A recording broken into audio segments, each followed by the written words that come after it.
ನಿನ್ನೆ ಅಮ್ಮ ಊರಿಗೆ ಹೋಗಿದ್ದ ರೀಸನ್ನು ಇವತ್ತು ಮನೆ ಕೆಲಸ ನಂದು ನನ್ನ ಹಸ್ಬೆಂಡ್ದೇ ಆಗಿತ್ತು. ಸೊ ಕಸ ಗುಡಿಸ್ಕೊಂಡೆ, ಸ್ವಲ್ಪ ಹಂಗೆ ನಿಂತ್ಕೊಂಡು ಕಸ ಗುಡಿಸಿ ಆಗ್ತಿದ್ದಂಗೆ ಸ್ವಲ್ಪ ಮಾಪ್ ಮಾಡೋಣ ಅಂತ ಹೇಳ್ಬಿಟ್ಟು ಮಾಪ್ ನನ್ನ ಹಸ್ಬೆಂಡ್ ಕೈಲಿ ವಾಶ್ ಮಾಡಿಸ್ಕೊಂಡು ಹಂಗೆ ನಿಂತ್ಕೊಂಡು ಮಾಪ್ ಮಾಡಿಕೊಂಡೆ. ಅದಾಗ್ತಿದ್ದಂಗೆ ಅವರು ಪಾತ್ರೆ ವಾಶ್ ಮಾಡಿಕೊಡ್ತೀನಿ ಅಂತ ಹೇಳ್ಬಿಟ್ಟು ಪಾತ್ರೆ ಎಲ್ಲ ವಾಶ್ ಮಾಡಿಕೊಟ್ರು. ಇನ್ನೇನು ಸ್ವಲ್ಪ ಬಾಗಿಲಿಗೆ ನೀರು ಹಾಕೋಣ ಅಂತ ಹೇಳ್ಬಿಟ್ಟು ಹೋಗ್ತಿದ್ದೆ. ಅಷ್ಟರಲ್ಲಿ ಅವ್ರು ಬಂದುಬಿಟ್ಟು ಅಕ್ಕ ಕೊಡಿ ಅಕ್ಕ ನಾವು ಹಾಕ್ತೀವಿ ಅಂತ ಇಬ್ಬರು ಹಾಕ್ತಾಯಿದ್ರು. ಹಂಗೆ ಹಾಕಿ ಬಿಡಬಾರ್ದು ಅಂತೇಳ್ಬಿಟ್ಟು ಒಂದು ಚಿಕ್ಕ ರಂಗೋಲಿ ಬಿಟ್ಟಾದಮೇಲೆ ಅಪ್ಪ ಡ್ಯೂಟಿಗೆ ಹೋಗಬೇಕಿತ್ತು. ಸೊ ಸ್ವಲ್ಪ ಟೀ ಮಾಡಿ ಚಪಾತಿಗೆಲ್ಲ ರೆಡಿ ಮಾಡಿಕೊಂಡು ಚಪಾತಿ ಮಾಡೋಣ ಅಂತ ಹೇಳ್ಬಿಟ್ಟು ಚಪಾತಿ ಮಾಡ್ತಾಯಿದ್ದೆ. ಅಷ್ಟರಲ್ಲಿ ನನ್ನ ಹಸ್ಬೆಂಡ್ ಬಂದು ಅವರು ಕೂಡ ಹೆಲ್ಪ್ ಮಾಡ್ತಾಯಿದ್ರು.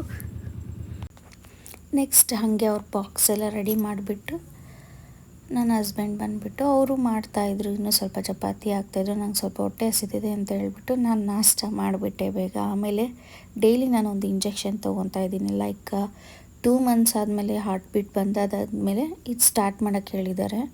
ಡೈಲಿ ತೊಗೊತಿದ್ದೀನಿ. ಅವ್ರು ಸುಮ್ಮನೆ ತಿಮ್ಮಂಗೆ ನಾನು ಇಂಜೆಕ್ಷನ್ ಕೊಡ್ತೀನಿ ಅಂತ ಆಟ ಆಡಿಸ್ತಾಯಿದ್ರು. ಅದಾದಮೇಲೆ ನನಗೆ ಇಂಜೆಕ್ಷನ್ನು ಇದು ಲೈಕ್ ಲಾಸ್ಟ್ 2 ಮಿಸ್ಕ್ಯಾರೇಜ್ ಆಗಿರೋದ್ರಿಂದ ಈ ಸಲ ಬ್ಲಡ್ ಕ್ಲಾಟ್ ಆಗಬಾರ್ದು ಅಂತ ಹೇಳ್ಬಿಟ್ಟು ಇದನ್ನು ಆಲ್ಮೋಸ್ಟ್ 2.5 ಮಂತ್ ಇದ್ದಾಗಿಂದನೂ ತೊಗೊತಾ ಇದ್ದೀನಿ. ಇನ್ನೂ ತೊಗೊಳಕ್ಕೆ ಹೇಳಿದ್ದಾರೆ. ಇನ್ನೊಂದಿತ್ತು ಇಂಜೆಕ್ಷನ್, ಅದು 15 ಡೇಸ್ಗೆ ಒನ್ಸ್ ತೊಗೊಬೇಕಿತ್ತು. ಅದು 5 ಮಂತ್ ರಿಪೋರ್ಟ್ ನೋಡಿಬಿಟ್ಟು ಸ್ಟಾಪ್ ಮಾಡಿಸಿದ್ರು. ಇದನ್ನು ಮಾತ್ರ ಕಂಟಿನ್ಯೂ ಮಾಡೋದಕ್ಕೆ ಹೇಳಿದ್ದಾರೆ. ಸೊ ಡೈಲಿ ತೊಗೊತಾ ಇದ್ದೀನಿ ಇದನ್ನು.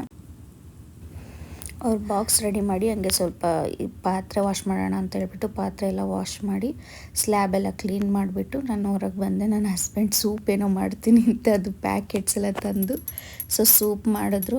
ಹೇಗಿದ್ರು ಬಿಗ್ ಬಾಸ್ ಗ್ರ್ಯಾಂಡ್ ಫಿನಾಲೆ ನಡೀತಿತ್ತಲ್ಲ, ನೋಡೋಣ ಅಂತ ಹೇಳ್ಬಿಟ್ಟು ತುಂಬ ಇಂಟ್ರೆಸ್ಟಾಗಿ ನಾನು ನನ್ನ ಹಸ್ಬೆಂಡ್ ಅವ್ರ ಫ್ರೆಂಡು ಎಲ್ಲರೂ ಕುತ್ಕೊಂಡು ನೋಡ್ತಾ ಇದ್ವಿ.